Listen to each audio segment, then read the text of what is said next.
everybody, and welcome back to another Think About It Thursday. I am your host, Coach K, with Love and Intimacy 101, and I'm excited to bring you a new topic today.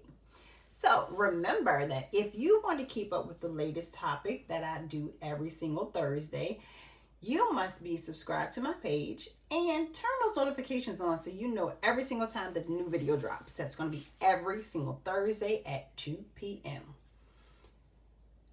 Now, I'm in a couple of groups on Facebook, and in those groups, I've seen kind of the same question come up over and over. And it's surrounding, how do you get over heartbreak? How do you get over your ex? How do you deal with hurt? Essentially, we're talking about the healing process. So I was thinking, that would be a great topic to bring to you. But remember, I'm going to talk just a little bit about it because every situation, of course, is going to be a little different. So what we're going to do is just kind of the outskirts. And with those mini courses that I have coming up, you can get the full line of acknowledgments, the questions, all that good stuff, all in one place. So make sure you stay tuned for that for sure.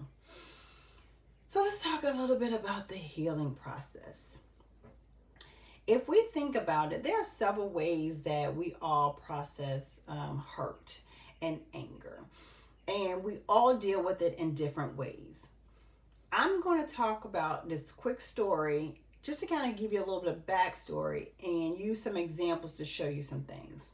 So I'm going to show you this scar, and I'm hoping that you can see this scar here. That scar is right there. See if I can cover that up. Oh, nope. There you go. See that scar there. Now that scar goes all the way around from the front of the finger around to the back. I'm going to also show you this scar.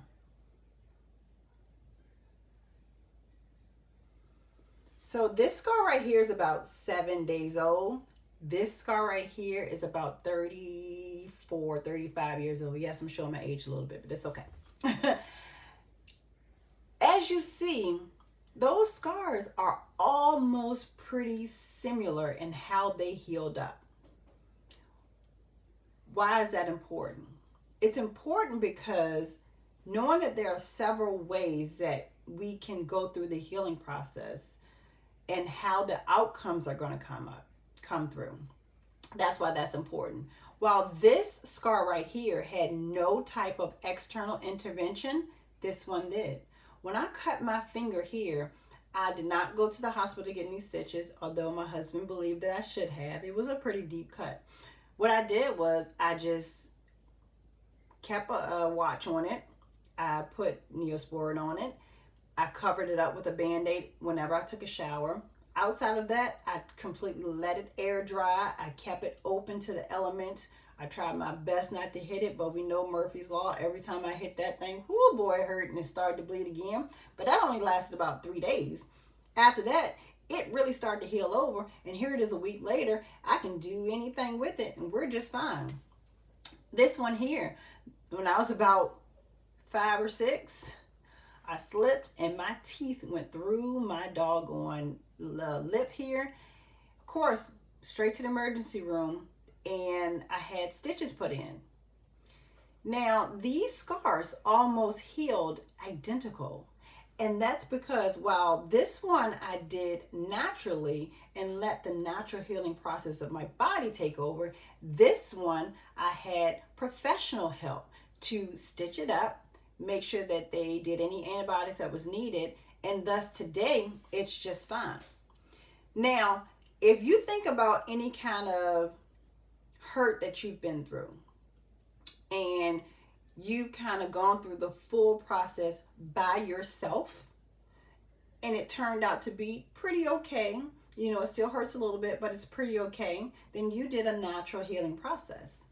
If you've ever been through hurt and you gained the help of maybe a therapist or a coach like myself, and you've gotten over the process a little bit more, you've gained some tools and resources to learn how to cope and deal with it throughout, then of course those two healing processes are going to be a little bit similar.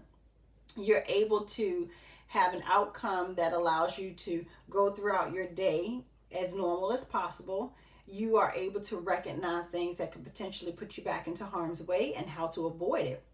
Now think about if I would have cut my finger and I would have not put any of the Neosporin on it, if I would have just let it be open every time I took a shower, which means that soap would have gotten in there, and of course that would have hurt.